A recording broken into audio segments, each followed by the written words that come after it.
What is going on today, guys? Tomcat here, and today I'm bringing you guys another Forza 5 drift build. Now, in this video, I'm going to be building a car that a lot of you have requested, and that is the BMW E46 M3. This car is basically a modern classic. This thing has become highly sought after, and it's actually become increasingly rare as well. So, what we're going to do is go ahead, before we actually do the build, we're going to paint it real quick.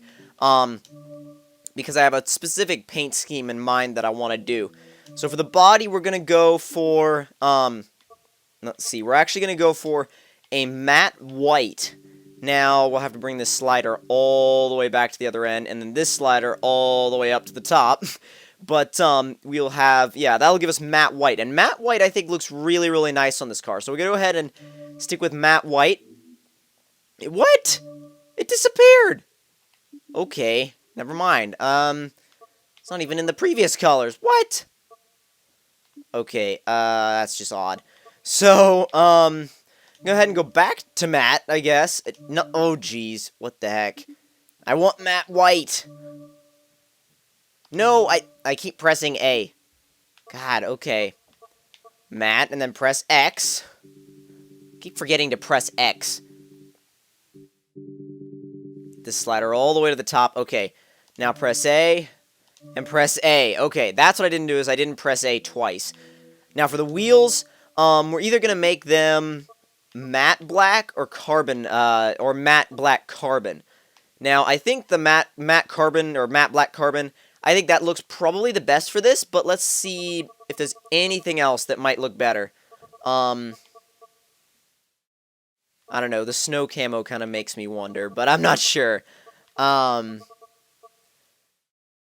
It's like brushed brass actually looks really nice too. Or brushed copper. Those both look really nice. The chrome rims are alright.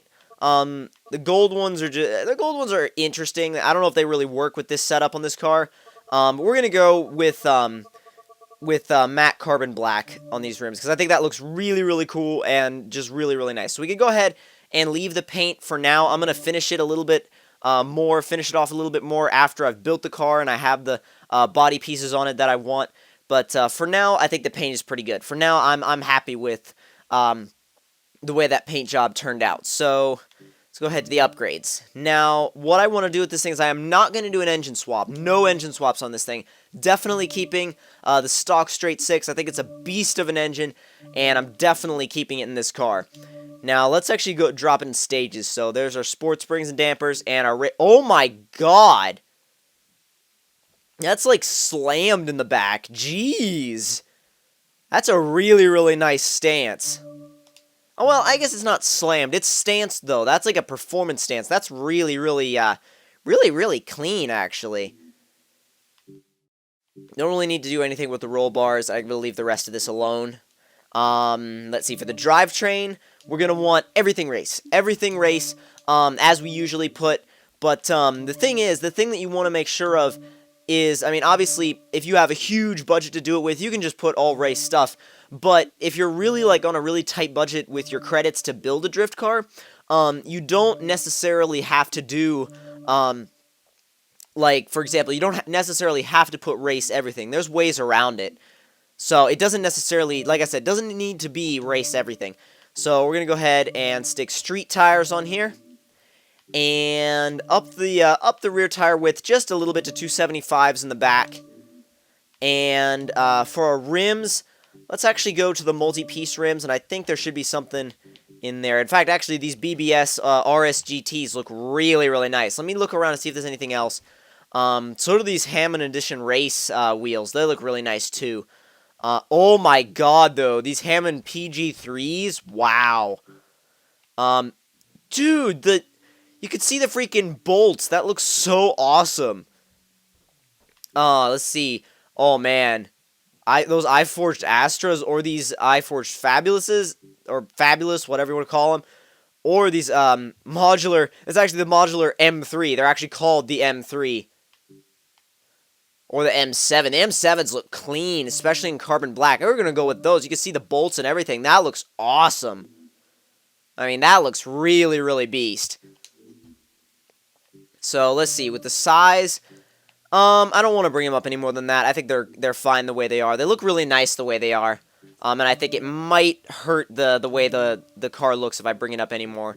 So we've got like the M3 GTR front bumper, or we can keep it with the M3 bumper. I don't actually know if I want to go up to that bumper. I'm kind of really liking the stock one. Now for the wing, we can have a little carbon fiber BMW wing, or the Forza race wing.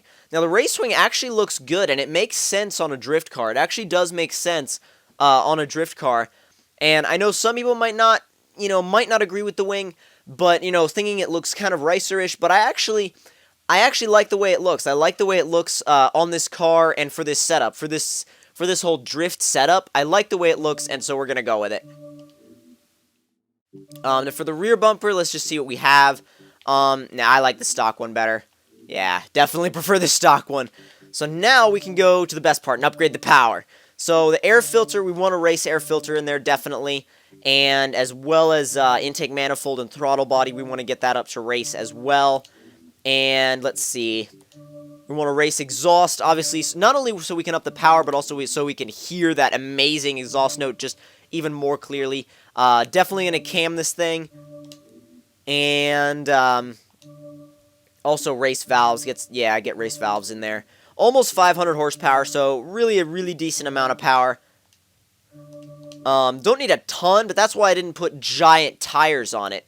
Because if I put huge tires on it, then I would have had to put a ton more power. So we're 497 right now. Pretty good power output, but let's go ahead and tune it up. Now, the thing is, like, a lot of people, they put massive tires on the rears of their drift cars, and the size of the rear tires, it depends on, like, you don't just put the largest tires you can on the back just because it's a drift car. The more power you have, the more rubber you need back there, because the more control is going to be required, and obviously the more rubber you have back there, the more you're going to be able to control the car and put its power to the ground. Well, if you have a huge amount of power, then you're going to need larger tires, obviously, but if you have a smaller amount of power, well, not smaller, but maybe less than, I won't say less than 600, really. You don't need to go all the way. You don't need to go all the way up on the tire size, which, I mean, some people go all the way up on the tire size. I personally think you don't have to, but unless you have, like, more than 600 or 700 horsepower. But that's all personal preference. You kind of have to mess with it a little bit and decide what you like, because a drift car is always going to be, a drift car is a very personal thing, especially like a drift setup. It's all a very personal thing. And for example, one person's drift setup, I guarantee you, will not work for someone that's been using a different setup for a really long time. Like, if another person has their own specific setup, and you give them another person's setup and just tell them to just flat out drift it right off the start, then they're going to have a really hard time with it if they've been totally used to their own setup for a really long time. So a drift setup is like I said, a really, really personal thing, and you really have to mess with the car and mess with the setup to really decide what works best for you. Now we're going to go ahead and go to, let's see, can we access the open area? Yes, we can access the open areas in the free drive mode. So let's go and just do the full airfield, and then we'll kind of test it in and out of the hangars. And I also have a drift section out by the parking lot where you can drift around. You could drift around the light poles and also the shipping crates, and you could drift under the plane as well. So there's a ton of test areas in the airfield, and it's a really, really fun place to go. At least in my opinion, it's a really fun place to go, place to drift, or a place to just mess around. So let's go ahead and look outside the car real quick. I definitely think that's a very, very good looking car, very good looking M3.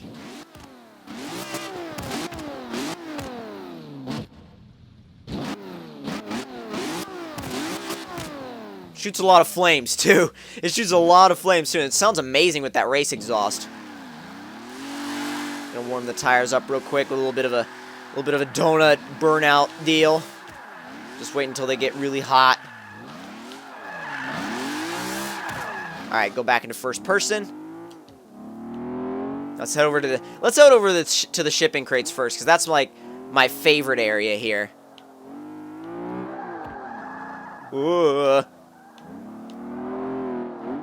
Okay, yeah, you really have to rev this thing out. That's, like, definitely a big thing with this car, is you really have to rev it out. I mean, it doesn't help that I cammed the thing a ton, which only added to the fact that you're going to have to rev it out a lot, and you're not going to get much low-end power, because these aren't torquey cars or torquey engines.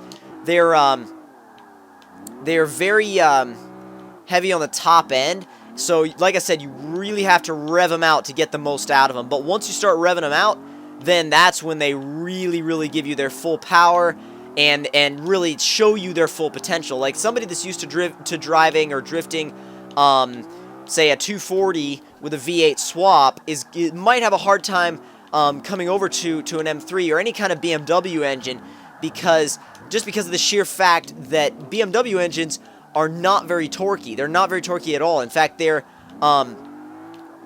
way more effective up at the top end than they are on the low end. So, like I said, it's something you will really have to get used to, especially if you're used to drifting American cars or anything that's got a lot of torque, because, like I said, you will need to rev these things out to get their full potential, and I'm still trying to get it. I am not used to this car yet. I'm definitely not 100% used to this thing. It's definitely a new thing for me, because I'm used to, I'm one of those people that's used to the low-end power. So, because I drift a lot of V8 swap cars, like my V8 swap Miata, and, you know, cars like that, or turbo 4-cylinders that have a lot of power anyway, you know, that have, or not power, but I'm sorry, torque. Anyway, so coming into something that requires a lot of revving to get it up to its full potential is definitely a different feeling and a different experience. But once you get it, I feel like, or at least once I get it, I feel like I'm really going to enjoy it. I don't have it completely down yet, but I feel like I'm going to enjoy it once I completely get it down. Let's see if we can very carefully drive through here without, okay, I was like, very carefully drive through there without messing anything up. Come on.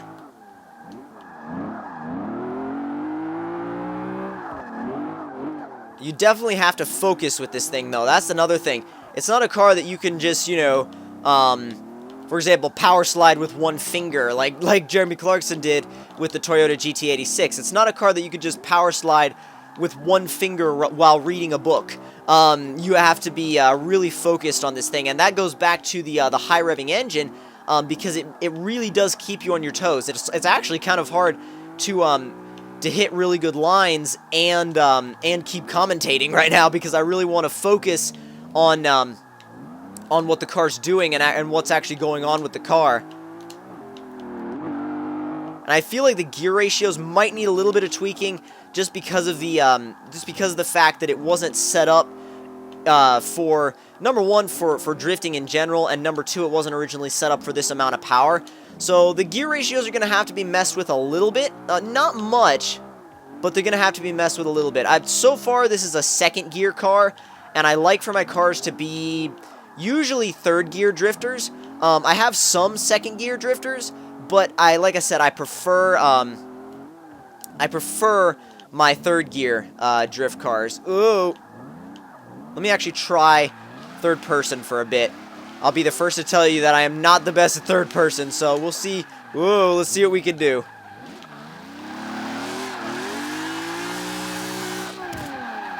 Oh, I want to try and go through here. Not drift, just drive through it. Just drive through it. No damage. No damage. I don't want any damage right now.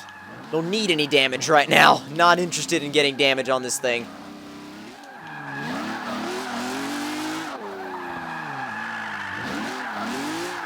Although that rear wing does help out a lot with the grip. Uh-oh. Yeah, I've overdone it. But the rear wing does help a lot with the grip on the rear end while you're drifting. Oh, dang it, I messed it up.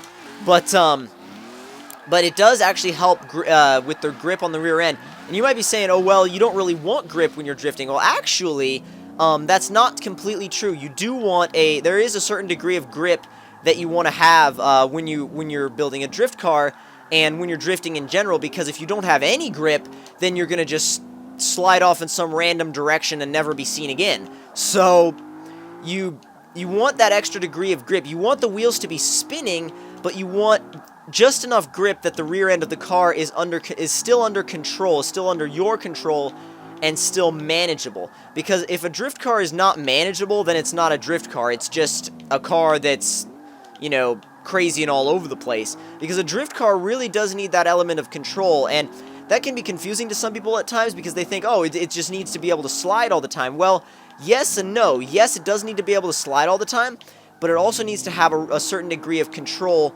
that it gives to its driver. Let me drift around this airplane real quick.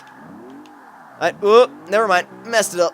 Nah, but it's okay. So, if you guys enjoyed this video, don't forget to leave me a like. Tell me in the comment section below what you thought of it. And if you're new to my channel, don't forget to subscribe for more. And if you guys enjoyed this build and want to build one of these yourself, feel free to copy my build and tune. And I will see you guys later. Hope you guys enjoyed.